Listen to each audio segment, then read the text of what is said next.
কেউ করে কব আমি তো সব বিষয় আছি কিন্তু আমার জাতীয় তোর কথাটা ঠিক মতো চলে আস্তে কাজল হয়তো ফাঁসি হয়ে গেছে তোরা কি গাদা নাকি? হ্যাঁ, আমি যদি সুইসাইড দিতাম তাহলে বলে কেউ হাঁটতে হাঁটতে আসতে পারতাম না।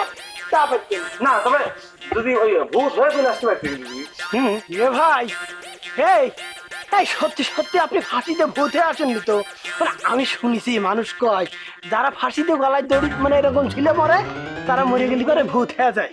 আপনি ভূত হয়ে যাননি তো? পাগলের মতো কথা কাও কি জন্যি? আমি তো সুইসাইডই করি নাই, ভূত হবো কেবা করে? তাহলে আপনার হাতে দড়ি কই? দড়ি কোনে গেল? দড়ি কই তাই নে? চল দড়ি কই তোর দেখায়। ওই দড়ি গাছের উপর ঝুলে রেখে আসছি। না না না না ভাই আর দেন না, দিনের জীবনও যাতে হবে না। আচ্ছা বাদ দাও, একা চলো একটা সত্যি করে কথা কও দিদি, তোমার হঠাৎ করে এরকম এই মরার খায় ছুটলো কিসের জন্য? নগদের কাছে সব গ্রাহকই প্রিয়, তাই তো সারা দেশে ক্যাশ আউট চার্জ সবচেয়ে কম।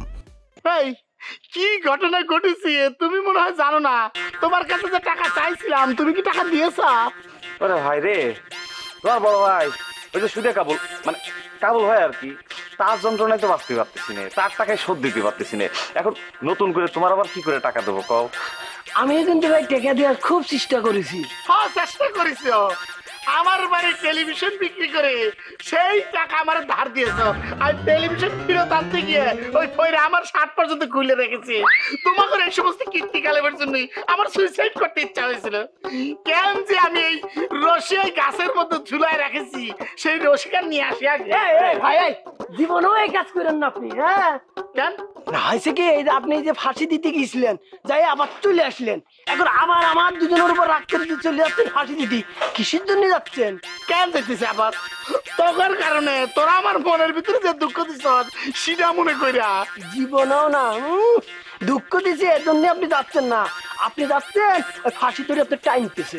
একদম ঠিক কথা কয়েছে। নগদের কাছে সব গ্রাহকই প্রিয়, তাই তো সারা দেশে ক্যাশ আউট চার্জ সবচেয়ে কম। এসব কি করছিস? ভাই আপনি তো ফাঁস দিতে চাইছিলেন কিন্তু আপনি তো ফাঁস দেননি, কিন্তু আবার যদি এখন ফিরে যান ওই ফাঁসির দড়ি আপনার টানবে। আর আপনি যদি মনে করেন যে এখন সত্যি সত্যি দড়ির কাছে চলেই যান আপনি, তাহলে কিন্তু মনে করেন আপনার আর কষ্ট করে ঝোলা লাগবে না। হ্যাঁ, ওই দড়ি কিন্তু আপনার ঝোলাইতে কি করছিস? হ্যাঁ একদম সত্যি কথা কইছো। ঘটনা হয়েছে কি আপনি তো ফাঁস দিতে চাইছিলেন কিন্তু না দিয়ে চলে আসেন, শয়তান তো বুঝতেই পারেনি যে আপনি আপনার সিদ্ধান্ত পাল্টে ফেলবেন। এখন যদি আপনি আবার ওই ফাঁসি দিতে যান তাহলে শয়তান করবেন কি টুপ করে সঙ্গে সঙ্গে আপনার ঝুলেও দিবিনি আর শয়তানের বন্ধু বানা নিবেন। এখন ডিসিশন নেন যে আপনি যাবেন কি যাবেন না, তাই না? হ্যাঁ আমার আর কোনো কাম নেই তাই না? আমি শয়তানের বন্ধু হবার পারবো না রে, আমার অনেক কাজ আছে যাওয়া থাকি।